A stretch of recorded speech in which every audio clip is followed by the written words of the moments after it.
Hello, everybody, and welcome to this week's Irish Food Trade Connect Conversations. I'm after even having a lovely conversation with Sofia before this, but she's going to tell you all about a fascinating story now, is all I can say. Sofia Calfa from Fzin Coffee. You're very welcome.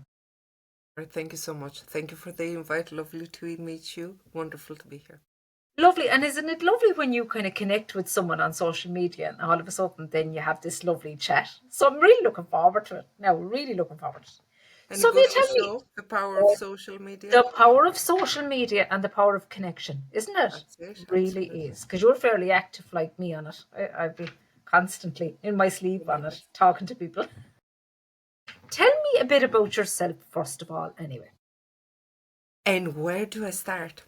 So, the beginning is always a good place to Good. start. Yes, it So, is. I came to Ireland about 23 years ago now for 3 months. It has been a long 3 months, I'll tell you Oh, that. 20 odd years ago. Very 20 good. odd years ago. But you know what? I wouldn't change it for the world. I think I got fantastic opportunities moving to Ireland. It was originally as part of my first degree. I got a scholarship, and as I said, came for 3 months to complete the scholarship. I was working for the hotel sector at the time, so my first degree is in hospitality. And one thing led to another. I did my next degree, which was in business, and then I started working for multinationals in Cork. So I was in Dell for quite a while, then in PepsiCo, Wayfair, CRH, done various different things from project and program management to leadership development. And it has all kind of brought me to where I am now, leading Fzin Coffee and Beverage. Stig, so you're originally from Greece, if anyone can't tell from the tone. But where are you living at the moment? We're having a great chat about this. So I'm living in Macroom. Obviously, Macroom is a place that was very close to my place of work, Dell. So I bought a house here, and I've been living here since. Fantastic, and that's my hometown. I'll be accused on this podcast of having a no, you're not a Only Cork inviting person. people that live around I know, Macroom. okay. Oh, she went to school there, and then she has someone here that she's from that town. So anyway, we didn't know that before we started chatting, but this is No, really good. we did not. So tell us how you've come from corporate into FZen. Tell me how that happened, or tell us a little bit about that story. Yeah, sure. It was a very organic transition. So I wasn't always involved in the business. My husband started the business, and it was a very different business back when he started it. So he was only doing coffee beans, ground coffee, and then organically the company started growing. He asked me for help based on kind of my background, help developing the business, discussing next steps. So I helped him with a couple of moves. One of the results was getting into Musgrave extended range. So it started growing and growing, and I got more and more involved. And sometimes, as we do, I've now taken over. Yeah, in a family business. Yeah, it That's does. it, 100% husband and wife team, but rewarding. And, we have very, very distinct responsibilities, to be fair. So Anestis brings the grassroots coffee experience. So he started as a barista, and throughout his career, he kind of grew within that industry, becoming a national sales manager for a Greek company. So he brings all of that experience, and then I bring the business development experience, the program management experience, supply chain experience, global operations. And even though Fzin Coffee is an SME, I could say it's been run as with multinational lenses, because that's the only way really I know how to do it. And it serves us well. Every step isn't just about how we're going to solve this now. It's about looking into the future. It's about planning for our own long-term sustainability as a company. And I've spoke to one other person, I think, that, when people start food businesses or they start a business, they mightn't have that background. But that background kind of gets you up a couple of steps. It doesn't that corporate, like, I mean, I can imagine from working with PepsiCo, there isn't one thing that you didn't see, and it's not about just fixing it today. It's looking at it for the longer term. It's the more strategic view that you have to take on in a corporate role, which is, when you're in a leadership role. So that must really support what you're doing. 100%. And what I'll add to that is, you learn skills that are invaluable: stakeholder management, being good under pressure, understanding your facts and figures, and making evidence-based decisions rather than, oh, I think that's going to work, or isn't this a great idea? It's always evidence-based, it's always based on sound business decision making, things that will serve you now and into the future. And I'll say, even the whole stakeholder management piece is something that has definitely stood to me 100%. Understanding differing needs, understanding how to communicate in different ways to different people based on what they need to know and what is important to them. So yeah, I will absolutely agree with your point. It makes for, a lesser learning curve and an easier transition into your own business. Tell us about the name Fzin and where it came from. Where did the actual idea for the business come from?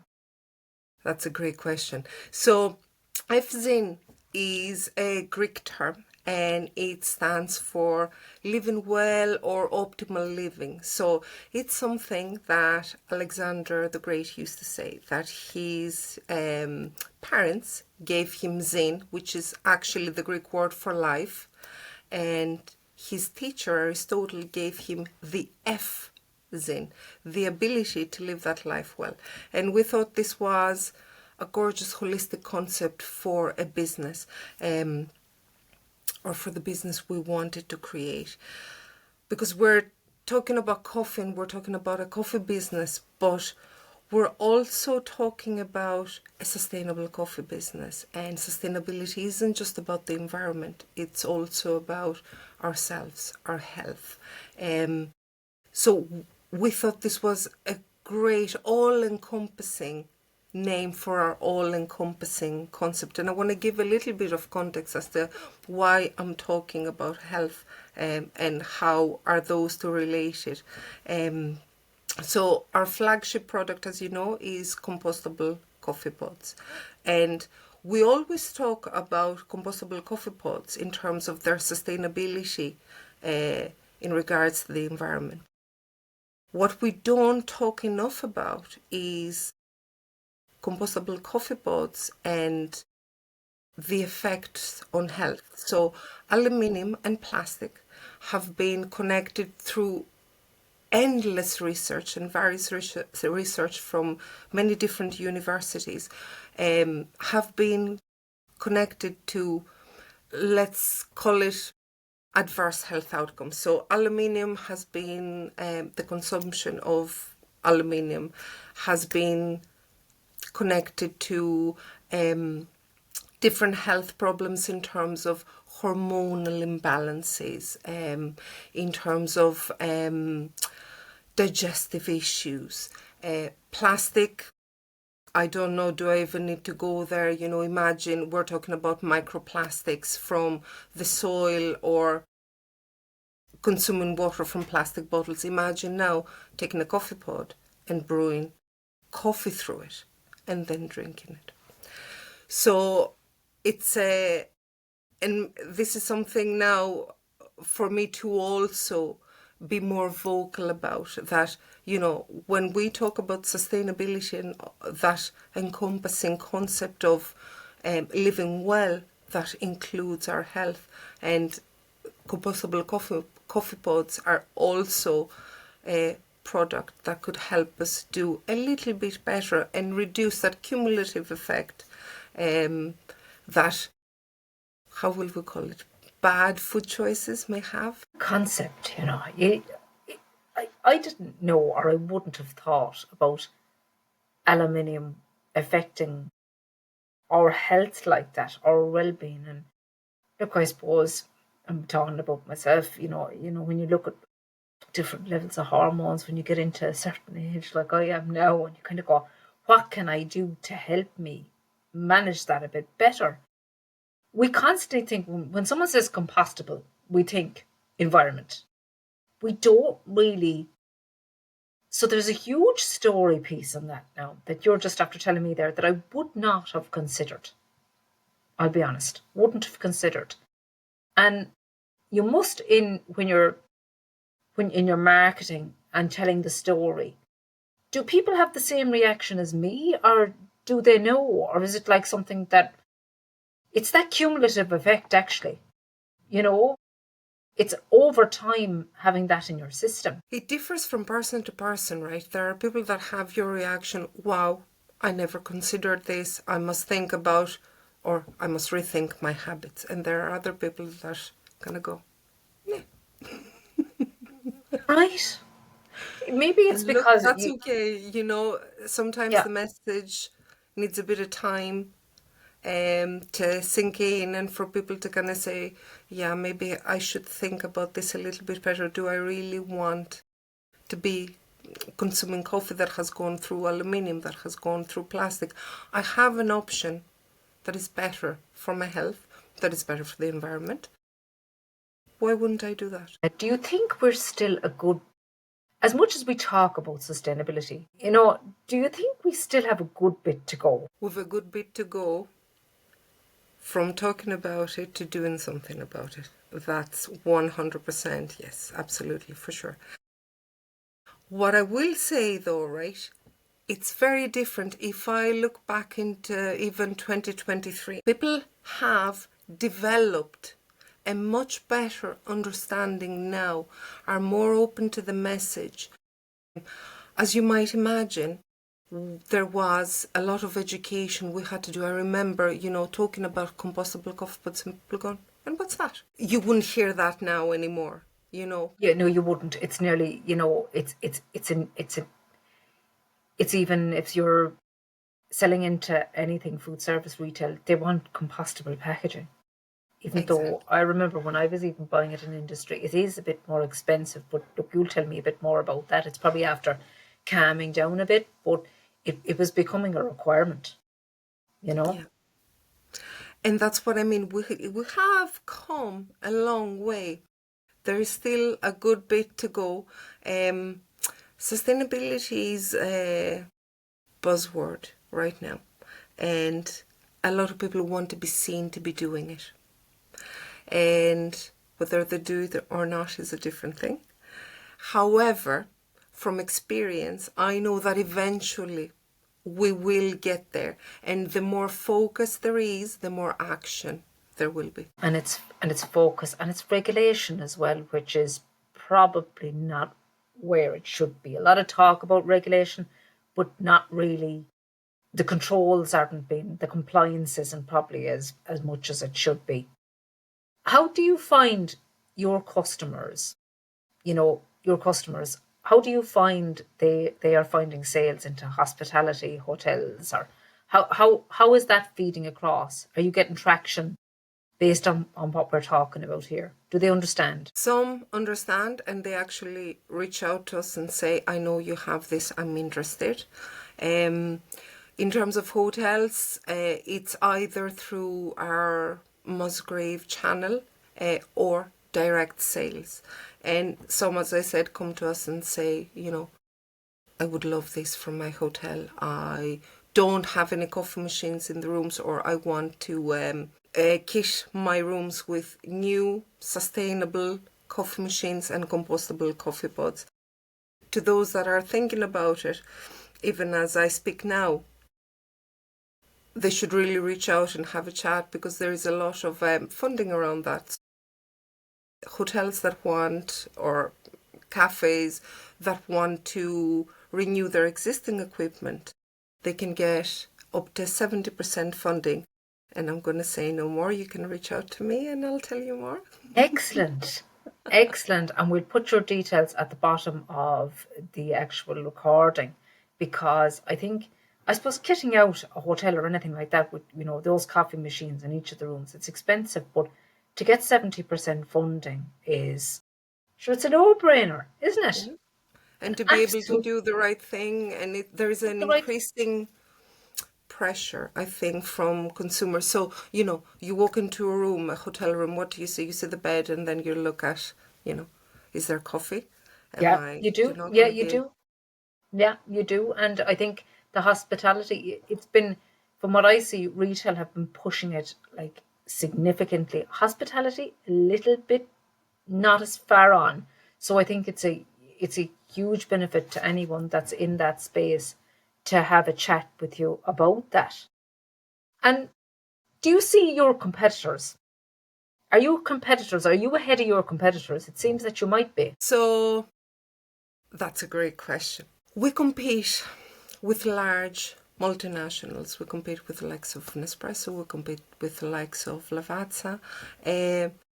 I feel we are, in terms of certification of what we can prove, of, the focus we've put into developing our portfolio. And now, Fzin is a little bit different in the sense that we don't just do coffee, we also do beverage, but the common thread is sustainability. For example, our drinking chocolates contain no palm oil.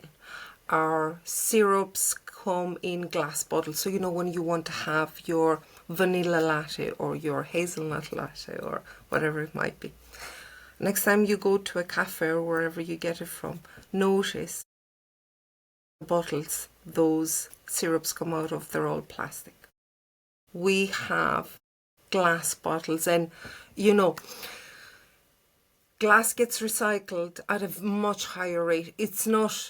Recycling isn't a perfect process, but it is infinitely better than plastic sitting on landfill for thousands or hundreds and thousands, hundreds of years on end. So we do different things, but as I said, the common thread is sustainability. And I've tried to create a portfolio that is not only sustainable, that is also versatile. We speak both B2B and B2C, so business to business and business to consumer. So when we start talking about competitors, we're probably competing with the largest multinationals in all those spaces. Think drinking chocolate, think syrups, think coffee. And coffee in beans, ground, and pods. So huge, huge players in each of those markets. We've brought everything under one roof for our brand. And what I wanted to achieve was to have a holistic service for hotels, restaurants, cafes, and to be able to give more options to Irish consumers. When you go to a cafe or a restaurant and you don't want to have alcohol, you're very limited to what you could have. So there's absolutely no need in this day and age, as we say, for Irish consumers to be limited. So we're bringing products that are innovative, new to the market, give an opportunity to smaller cafes, smaller restaurants, hotels, to compete with the likes of Costa, to compete with the likes of Starbucks, to compete with large beverage providers, let's call them, that bring quite different new products. Consumers are excited to try them, and we give the opportunity to smaller businesses to be able to provide something equivalent. I think a lot of that is down to what you talked to as well about the social aspect, about, supporting community and being in the community and working with the community on this, so that's your social element. So you're kind of covering, like, it is very much, you're not just saying it, you're doing it. You're actually doing your environmental, your social. You're really at the heart of it, isn't Fzin really is, isn't it? And in more ways than one, right? So one of the things that I wholeheartedly believe is important for a business is to be a force for good. Yes, we all create a business because, you know, we want to profit from it. However, we are a part of a much, much larger ecosystem. And I think we have a responsibility to be a positive influence in that ecosystem. Even in our local community here in Macroom, I don't know if you know this, so Macroom is a pilot town for a dementia inclusive community. So this is spearheaded by the Alzheimer's Society of Ireland. And the pilot started, I believe, last year. So I went through the training and I have been supporting the Memory Cafe that is held here in Macroom in the Castle Hotel once a month. And I remember talking to, other business people or my own circle about it. And there was a lot of, well, that's not relevant to coffee. And it doesn't matter. You don't support community because it fits your agenda or because you're going to sell more of your product. You support the community because there's an initiative that is important to the community you're part of. And that's the whole point. And this is how I approach business in a much larger sense. And it's my personal value system as well.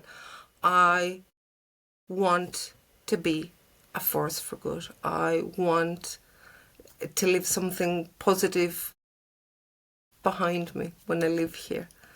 So Yeah, you know what? And everyone I speak to on here, whatever they're doing, it comes from a place of their value set, the need for. And you're right. Sometimes it's just it's the personal. It's the personal, and you often see, there might be a charity close to somebody's heart that they might give to and give their time to or financially give, but it has to be more than just the commercial element. It's important, but it has to be something more. You are quite a woman in business and you're the Emerging Businesswoman of the Year finalist. Tell us a little bit about that. You're quite a leader in your field. it was, first of all, it was a fantastic experience to participate, to go through the process. Applying for an award really makes you sit down and think what it is that you have achieved. It is something that we could all become better at. And I think an award process helps you with that. What have I achieved? What have I done? And it helped me realize that we have come a very long way and we have achieved a number of things. So Network Ireland is the organisation that organised and held those awards. It felt great being a finalist. I learned loads through the process. I'm going in for the win next year. Not stopping you. That's Yeah, my goal. no, yeah, And good. it actually gave me loads of confidence to apply for different awards for the business. We are always kind of thinking, oh, will I apply for this? Will I get it? And it doesn't matter. It absolutely does not matter if you get it or not. The process itself is well worth it. And I always tell myself, what is the worst thing that could come out of this? At a minimum, 10 people are going to talk about your business, are going to discuss what it is you have achieved. And at a bare minimum, you're going to reach another 10 people, 10 being an arbitrary number, that will know about Fzin. So, I would definitely encourage everyone to dip their feet into it if they have I the think you opportunity. have a way with people, Sophia. You have a way of, because even in just our communication that we've had kind of leading up to this, you said something really lovely to me, and I was like, you know, that to say that to another woman is it's such a lovely thing to do, So you're very encouraging, I must say. You're very encouraging to other women because it's difficult, and as you say, when you put down the stuff, when you're writing that document for writing for that finalist or for that award, sometimes we forget all the things we've done, and maybe we need another woman even to tell us all the things we've done. So do you find many women come to you for some support, or you probably meet a lot of women through Network Ireland as well, I would imagine? 100%. And you know what? I am very open and interested in what other, not just women, what other people have done. It comes naturally to me to notice positive things about other people. I think that's how we learn. That's how we get inspired. Um, and that's another thing that, having worked in multinationals, influenced me towards, I will say, the right direction, supporting other women and celebrating their achievements. So for both Dell and PepsiCo, I was part of their respective women's leadership forums. So both, well, tech more so, is a notoriously male-dominated industry.